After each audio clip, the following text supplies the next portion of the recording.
السلام علیکم دوستانو، تاسو ته یو نوی ویډیو کې بیا هم ښه راغلاست وایم. په دې ویډیو کې تاسو ته د چهارمغز د بغلاوي جوړولو طریقه ښیم، نو تر اخره راسره واوسئ. اول به د بورې شربت جوړ کړئ. د دې دپاره به 3 پیالې اوبه په یو لوښي کې واچوئ. ورپسې به 2.5 پیالې بوره هم پکې واچوئ. البته بوره تاسو کولی شئ د خپلې خوښې په اندازه پکې واچوئ. یعنې که لږ ډېر خواږه مو خوښیږي نو کولی شئ 3 پیالې پکې واچوئ، او که خواږه مو لږ کم خوښیږي نو 2 پیالې پکې اچولی شئ. ورپسې به نیم دانه لیمو وزبیښئ او اوبه یې پکې واچوئ. بیا به یې پرېږدئ چې بوره اوبو کې حل شي او اوبه یې ښه وخوټېږي. د بورې شربت به تقریبا 15 دقیقو دپاره په کم اور جوش کړئ. شربت چې کله په دغسې جوش شي، یعنې ګوتو پورې ډېر وننښلي، نو مطلب شربت تیار دی. بیا به منقل ګل کړئ او پرېږدئ چې شربت یخ شي. بیا به 2.5 ګرامه چهارمغز واخلئ او د خپلې خوښې په اندازه به یې میده کړئ. ورپسې به 200 ګرامه کوچ او نیم پیاله غوړي په یو کاسه کې واچوئ او مایکروویف کې یو څو ثانیو دپاره پرېږدئ چې ویلې شي.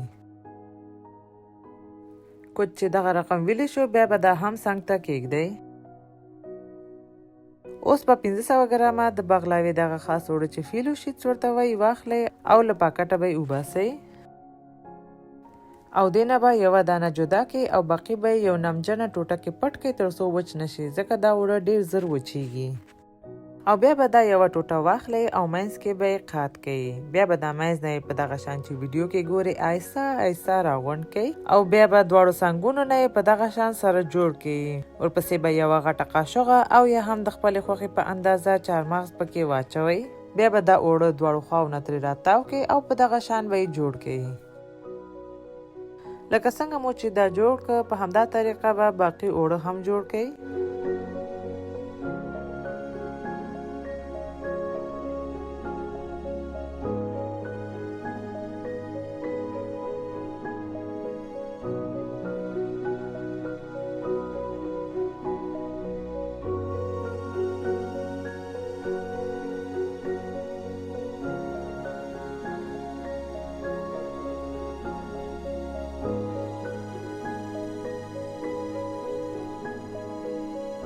بغلاوې مو چې ټولې جوړې کړلې، بیا به یې د خپلې خوښې په یو لوښي کې قطار کېږدئ.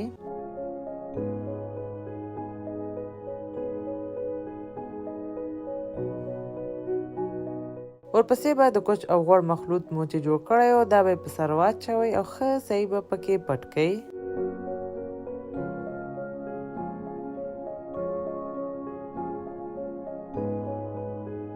بیا به یې په 180 درجو کې 15 دقیقو نه تر 40 دقیقو پورې په داش کې پخه کړئ. البته داش تر داشه فرق کوي، نو کله چې لکه دغه شان ویډیو کې ګورئ سره شي، نو کولی شئ داش نه یې وباسئ او بیا به د بورې شربت مو چې جوړ کړی و هغه به یې په سر واچوئ. کله چې شربت یې په سر اچوئ نو کوشش وکړئ چې یخ شربت واچوئ، نو داسې به ښه ځان ته جذب کړي.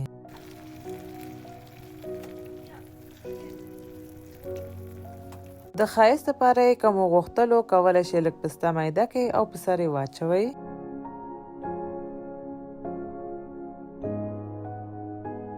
او لږ به د ګلاب وچې پاڼې هم په سر یې واچوئ. بیا به مو دا خوندوره بغلاوه تیاره شي. بیا به یو څو ساعتو دپاره یې پرېږدئ چې شربت ځان ته سم جذب کړي او یخ شي. بغلاوه چې یخ شي نو کولی شئ نوشیجان یې کړئ. دوستانو، هیله ده چې دا ویډیو مو خوښ شوی وي. که زما ویډیوګانې مو خوښیږي او غواړئ چې داسې نورې ویډیوګانې هم جوړې کړمه، نو لایک یې کړئ، خپلو دوستانو سره یې شریک کړئ او که زما چینل ته نوي راغلي یاست نو سبسکرایب هم کړئ.